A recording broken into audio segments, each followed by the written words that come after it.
It's 1970s. My parents had just moved over to the islands, from the islands to New Zealand.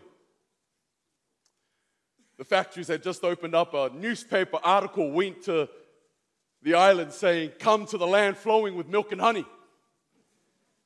Many Polynesians came to New Zealand during that time, not just for themselves, but they were coming so that they could set up a life, not just for themselves, but also for their children. As a Polynesian growing up in New Zealand, I didn't really know that history, didn't really ask or cared about that history. But Mom came from a very humble family, a Christian family. My dad, on the other hand, wasn't so much of a person that was really into the whole Christian thing. My dad was kind of like, he was living life on the fast lane, and he came from a family that was really well off. And so my grandmother used to always talk to my mother about making sure that she doesn't meet somebody that was outside of the Christian faith, because it would make it very difficult for her to kind of maintain her faith while being in a relationship with someone that wasn't part of her faith. So part of the strategy was from my grandmother was to kind of get my mother on a plane and send her off to New Zealand. And so she went to New Zealand. She was only in her early 20s. And she met my father in the islands, but my father would follow suit. And he thought that it's like, the islands, you can land anywhere in New Zealand and just ask anybody and you'll be able to find someone. My mother was in Auckland and Dad landed in the south part of the North Island. And it took him a few weeks to finally find her. And when he did, she was a PIC Sunday school teacher in Auckland. And my mother describes that moment. It was like Dad and his friends had just stepped out of a pub. And Dad makes his way over to my mother and proposes to her there. They get married, and my mother found out quickly why my grandmother encouraged her to kind of find somebody that shares your faith, because you're going to go through a lot of struggles in your relationship. And she did. She was a person that wasn't able to kind of practice her faith during that time, because my dad was his way or the highway. And my dad was the sort of person that, he'll talk to us once, and then the next time it's the hose or the broomstick or the nearest object that was next to you that will come flying your way. So we were always on our toes when it came to our father. But he would never talk to you about things that he was proud of you about. He would never tell you that he was proud of you for anything that you have accomplished or achieved. And so my parents were struggling to kind of find themselves in this new place called New Zealand. They couldn't speak English. They didn't understand English. They couldn't even read English. So when I was going to school, I'd come home and I'd have work that I needed to do, and I needed my parents' help. It was difficult for me to be able to do that. And so eventually I was one of those that just absolutely hated school. I failed in school miserably. And from my dad, I had this distaste as well for religion. I had this distaste for education. So I knew I hated two things growing up. I hated religion and I hated school. Eventually, I'd attend a school called Kelston where everything changed for me. In Kelston, I knew that I wasn't going to be good at school, and I was eventually kicked out of school. And I immediately joined gangs and got involved with that life of drugs and alcohol. Got locked up twice. And I remember a time when I was really confused about who I was as a person. There were times when I was contemplating suicide because I didn't know who I was, and I was really frustrated with life. And no matter what I was doing or where I was, whether that place could be in a club or having a good time with my mates, there was still this kind of dark place within my own heart and mind. I couldn't really find myself, and I was really angry about that. I remember a moment when I get a phone call from a girl that I was in a relationship with, and one day she tells me that she was having a baby. And I remember when she told me that, I knew that I wasn't going to be a good father. And so I told her that, listen, we're going to have to get rid of it. We'll make an appointment, and we'll just get rid of the baby. And I remember her saying to me, just nodding her head. She was a bit confused, but at the same time, she just kind of went with it. And I remember that time clearly because when we made the appointment that we were going to get rid of the baby, everything was already set up. We went through the counseling sessions and everything. And then on the day that we were supposed to go through with the procedures, I waited all day. And the time ticked right past our appointment time. And I remember ringing her phone and leaving a really nasty message on the phone message. And I said, that's it. I'm not going to have anything to do with you. The next few months, I get a phone call saying, Rome, I just want you to know that you had a baby boy today. And I was in a place where I was really kind of thinking, like, should I turn up? Should I go and see? And eventually I came to myself and I said, let's go. So I went with a few of my mates and we went to Waitakere Hospital. And when we went there, I remember just waiting to try and kind of think, what am I going to say? Prepare myself for this boy that I was about to meet. And when I walked into the hospital that day, I still remember his face, his fingers. And I couldn't take my eyes off him because I remember telling my boys that I was only going to just be in and out, and that's it. And what was supposed to be an in and out moment ended up being a 2.5 hour moment. I sat there just looking at the boy, and all of a sudden, I felt like there's some meaning to my life now. I felt like I had a purpose now, and it was a crazy feeling, like I was in love, and I was just looking at this boy, and I remember telling his mother that I was going to be there for him no matter what. And I was going to turn up. I couldn't wait. I was excited to see him again the following day. I finally had something to be excited about. I was so excited about that. And I remember turning up every day just to see the boy. But my life was a mess, and she couldn't be around somebody like me. And I had to kind of escape because there was just this darkness that I couldn't explain that was in my life. There were so many things that was holding me down from really enjoying my life. I realized that the same patterns I had in my life was the same patterns that my brother had in his life and my father had in his life. And the reasons that we join gangs and do all these things is because we're trying to find some sort of meaning for life. And my father struggled in his relationship with us because he was still trying to identify who he was in this new place. My dad was a person that hated religion. He was driving to work one day. He had 2 items in the car. He had a beer crate and a potato sack, about 20 kgs. When his car broke down, he only had one choice of the 2 items to take to the nearest bus stop to get home. He took the beer crate, took it to the nearest bus stop, and he sat on that beer crate waiting for the bus. And then there was the sound of music coming from behind the bus stop. And then he heard the voice of a preacher preaching an evangelistic series. I could just see my dad just cringing as he's sitting there in front of that bus stop, just waiting for his bus to finally get there so he could just disappear. But as he was waiting for his bus didn't turn up for another 15, 20 minutes. And when his bus finally turned up, he let the bus go. And he sat there. Preacher went on. As soon as the preacher had finished, he jumped on the next bus and he went home. My mother was thinking, where's he been all night? Following day, he goes to work and his boss says, I heard your car broke down, I'll take you home. He said, no, it's fine. I'll go catch the bus. Back at the bus stop, sitting there, listening. That evangelistic campaign went on for about 3 weeks.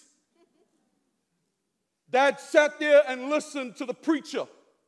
And at the end of listening to everything the preacher had to say at the end of the week, Dad made a decision right there and then. When he made a call for those who want to be baptized and give their life over to Jesus, he walked in from outside with his arms wide open, walking into the building, and he gave his life right then and there.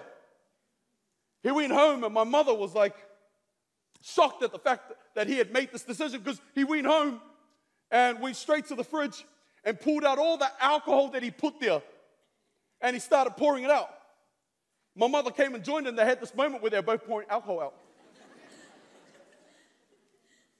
Dad said, today I make a change.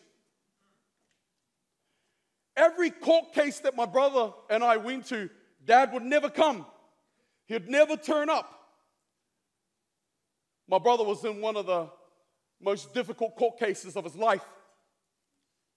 And my mother would be the only person to turn up to all our court cases. She'll turn up faithfully. We'll have gang members there, and then there's just Mom sitting there. But she'll be sitting there praying, And I remember when I was in court looking at my mother and she was praying, I couldn't help but get frustrated, because I was thinking, woman, you've been praying for years. And I don't know whether to feel sorry for you to get angry, but you keep praying and nothing changes. This is who we are. My brother describes this. He says he's sitting there looking at Mom, because Mom walked in, and she didn't walk in by herself. She walked in with my dad. And then some church folk turn up. And my brother says, man, you should have seen them walking in, man. They were like soldiers. Just walking in, They sat down, and they were all praying together. And at a time when Dad was not supposed to stand up, he stood up unannounced. And the judge didn't hold him back. And in a nutshell, my dad says, my son's failure is not his alone. Not asking you to give my son a second chance. I'm asking you to give a father a second chance.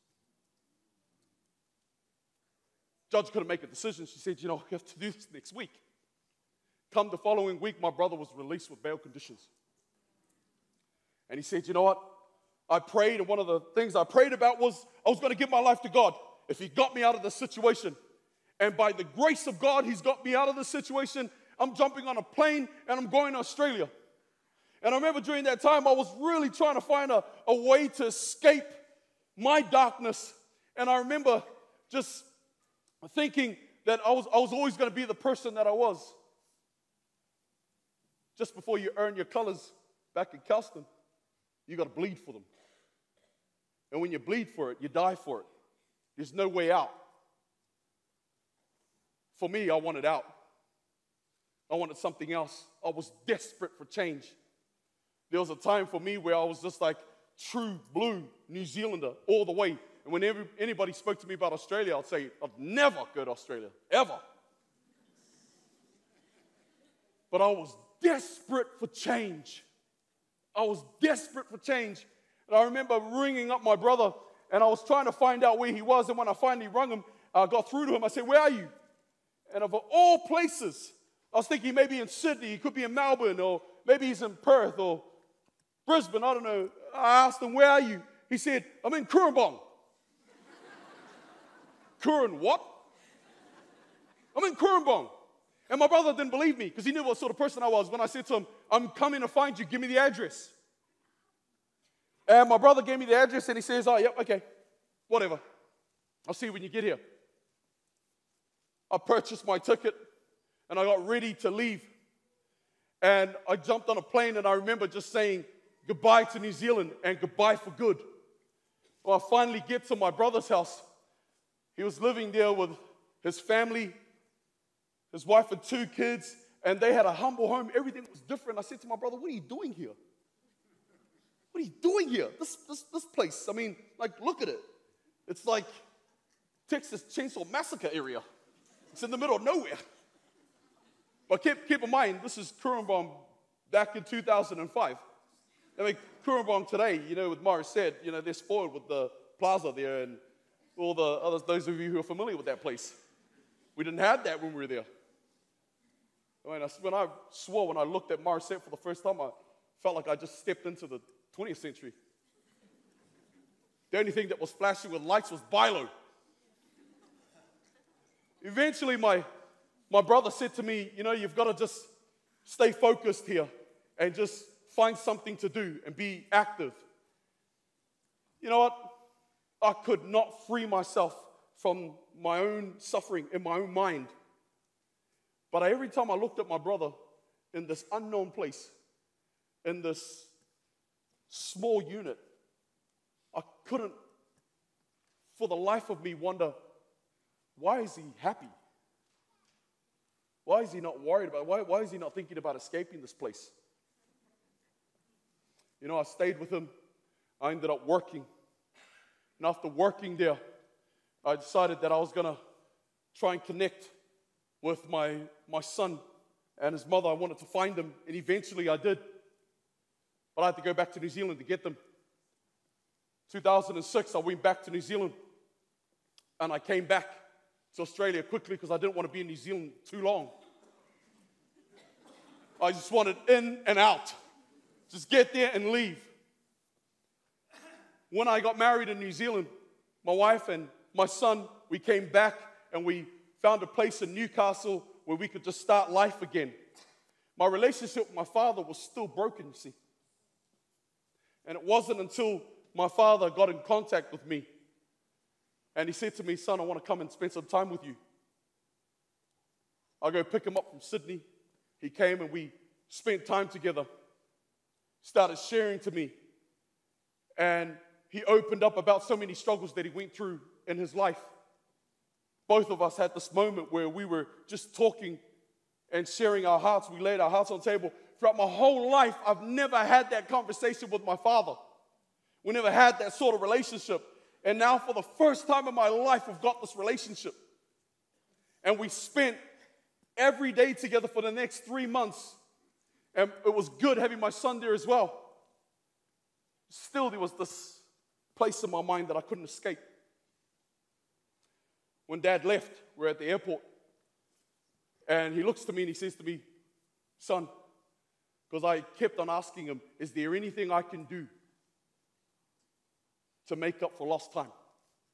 He kind of looked at me and he said, I don't want you to, I need your money, I don't need anything, but if you could do one thing for me, that young boy that saved your life, I want you to do a full circle and just turn your life towards God.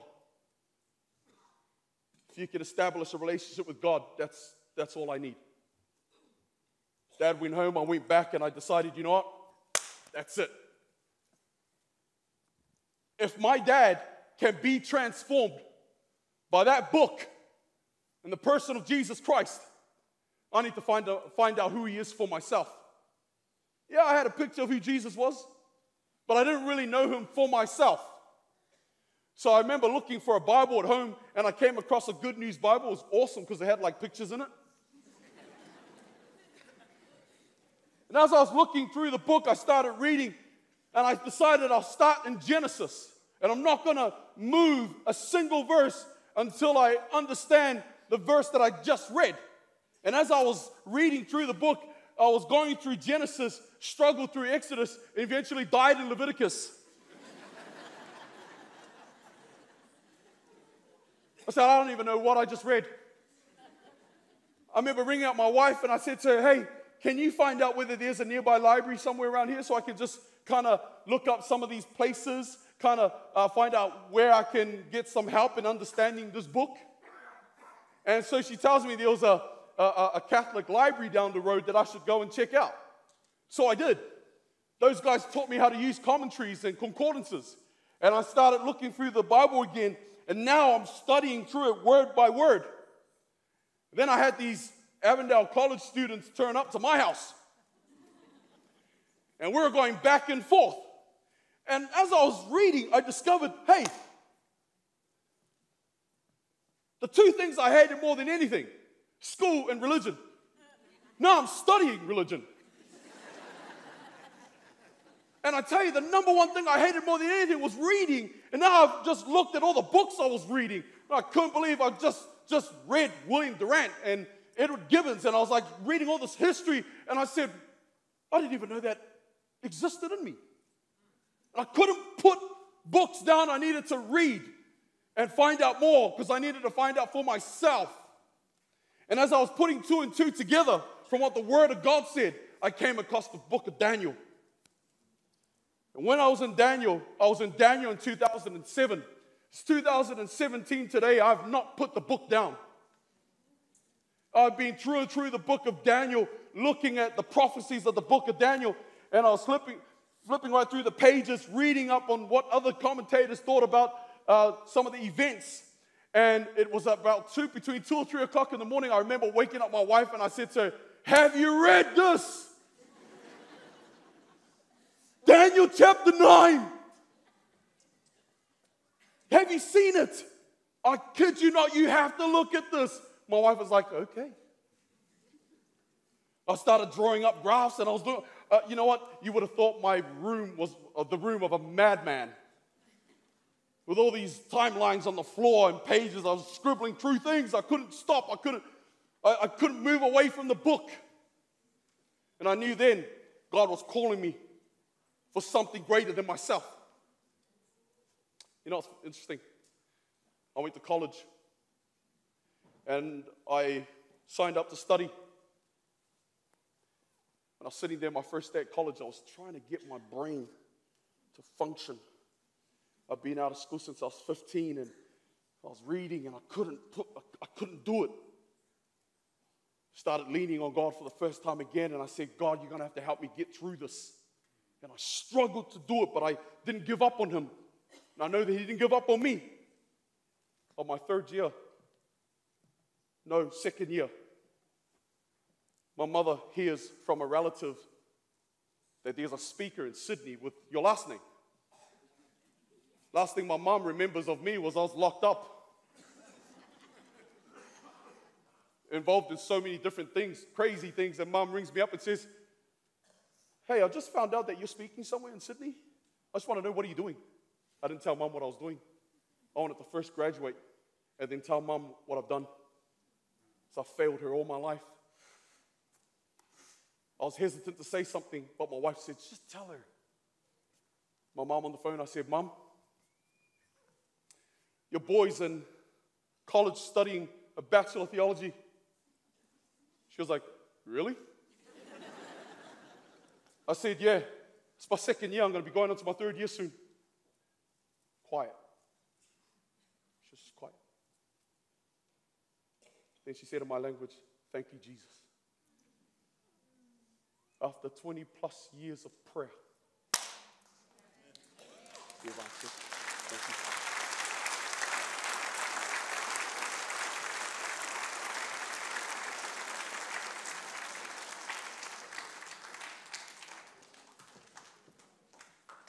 Well, that was amazing, huh? A little different from some of the other presenters. Rome, I want to invite you back out, and we've got a few questions for you. Sure. I'm a little nervous standing next to you. Is that okay? Because, yeah. It's all good. Why did you call your talk Blood In, Blood Out? Exactly. When I first wrote my story down, I was thinking about that word, blood. Blood was thicker than water. My family was blood, but then at times family failed you. Then I found blood within gang life. There are guys that were involved in gangs that knew the meaning of loyalty more than those who were actually related to me. And I would often hear these sayings, "Rome, I'll die for you.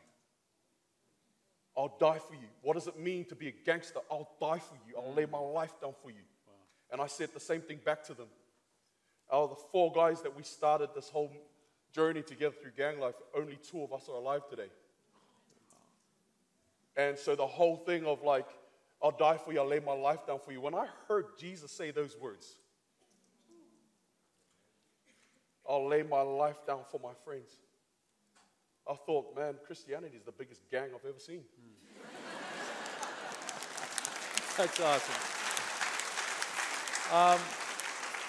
What in your fathering now reflects what you have learned from your experience? You know what?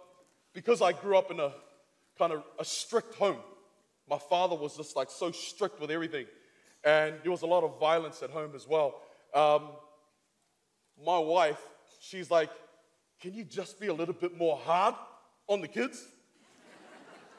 And for me, because violence and aggression was around me growing up, and it was part of the reason I went down the wrong path, I want nothing to do with it. I don't even want to come near it. Like, I pull away from it so much that when my children have just worked my wife up the wall, she's like, do something. I'm like, you guys better listen to your mother, or I'll deal to you guys.